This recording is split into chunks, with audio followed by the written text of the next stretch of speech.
Gente querida, eu tive que dar uma parada rápida para atender uma necessidade do lar e estou de volta com você.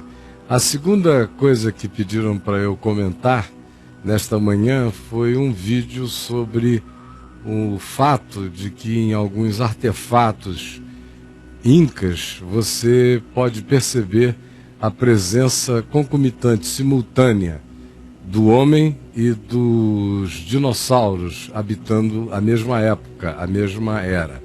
Essa é a pergunta. Mostra lá. E você vai vendo aí as imagens, por exemplo, essa primeira, um homem cavalgando que parece ser um dinossauro. Assim como você vê em algumas outras peças, como esta aí, nitidamente, uma imagem bem dinossaura, reptiliana, gigantesca, quando o homem é posto ao lado dela. E aí você vê uma outra com todos os indicativos, muitas delas, das imagens que você conhece como dinossauros, já clássica e cientificamente definidos nas suas variadas espécies.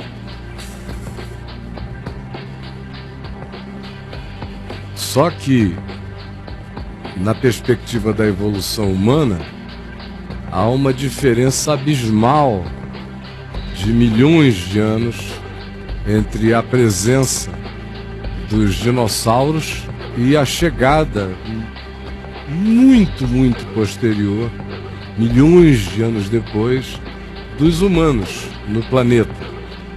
E por isso eis a questão. Se humanos e dinossauros estiveram juntos em algum momento, toda essa história tem que ser repensada, tem que ser reescrita. E mais do que isso, se perguntaria, foram humanos que estiveram presentes no tempo em que os dinossauros abundavam aqui? Ou houve um tempo em que algum remanescente da existência desses entes ainda estava presente na Terra e houve um overlapping de algum convívio entre humanos e seres dessas espécies?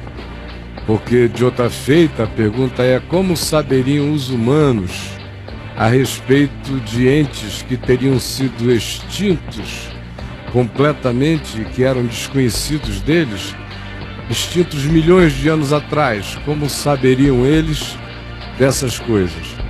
Na minha opinião, conquanto esse não seja um assunto novo, inclusive essa é uma das teses criacionistas mais usadas e mais fortes de quem defende a ideologia da criação divina instantânea.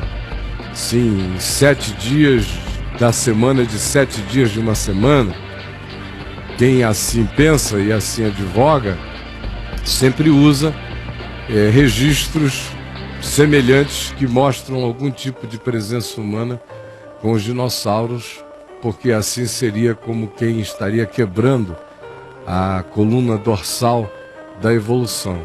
Eu pessoalmente acho o seguinte: assim como o livro de Gênesis nos diz que havia gigantes sobre a terra, e afirma que o dilúvio aconteceu, entre outras coisas, para zerar a humanidade daquele tipo de presença alienígena e destrutiva e corruptora, não só dos humanos, mas, como diz o Gênesis, de toda a criação à volta. E o dilúvio veio, e apesar do dilúvio ter vindo com esse objetivo universal, a gente ainda vê depois, na narrativa bíblica, a presença sobrevivente de alguns gigantes que a Bíblia conecta as origens deles às origens daqueles que eram os Nefilim, os filhos dos Benai Elohim com as filhas dos homens. Eles teriam sido todos extintos no dilúvio, mas a gente vê o remanescente deles nas narrativas posteriores da Bíblia, na chegada de Israel a Canaã, uma quantidade grande de alusões a essas a esses entes imensos, e até a morte dos últimos deles, já no tempo de Davi. E aí a pergunta é: como é que, se veio o dilúvio e os extinguiu a todos, alguns deles sobraram para depois? Existem sempre mecanismos e caminhos de sobrevivência. E as narrativas, por exemplo, da Bíblia não são absolutamente meticulosas. Quando se diz que tudo foi extinto, é porque tudo foi extinto, mas não significa nesse tudo que nada tenha sobrevivido. Coisas, alguns sobreviveram, sempre há mecanismos, há fenômenos, há grandes exceções. A gente está acostumado a ver o impensável, às vezes até o impossível acontecendo à nossa volta todos os dias. De modo que isso não me causa nenhuma espécie, nenhuma coisa nem outra, nem sobrevivência de gigantes depois do dilúvio que veio supostamente para extingui-los, como também não me espantaria que tivesse havido sobrevivência, algum tipo de sobrevivência de uma espécie monumentalmente grande que tomou conta do planeta, que foi extinta quando um meteoro caiu na Terra e houve mudanças climáticas dramáticas, mas não significa que poucos, em alguns lugares, não possam ter sobrevivido à própria chegada dos humanos. O fato é que a gente vê nas lendas humanas todas, tanto quanto a gente lê na Bíblia, alusões a criaturas que hoje nós não conhecemos. Há imagens, por exemplo, a imagem do dragão imenso não está presente aqui entre nós, a não ser simbolicamente, em animais de natureza reptiliana bem menores, mas não com o gigantismo dos dragões, que são figuras míticas em toda a cultura humana e presentíssimas nas construções bíblicas. Ou o monstro marinho, alusões a entes tão monumentais que aparentemente não estão aqui entre nós, e você encontra o registro disso na Bíblia, e entraram em extinção.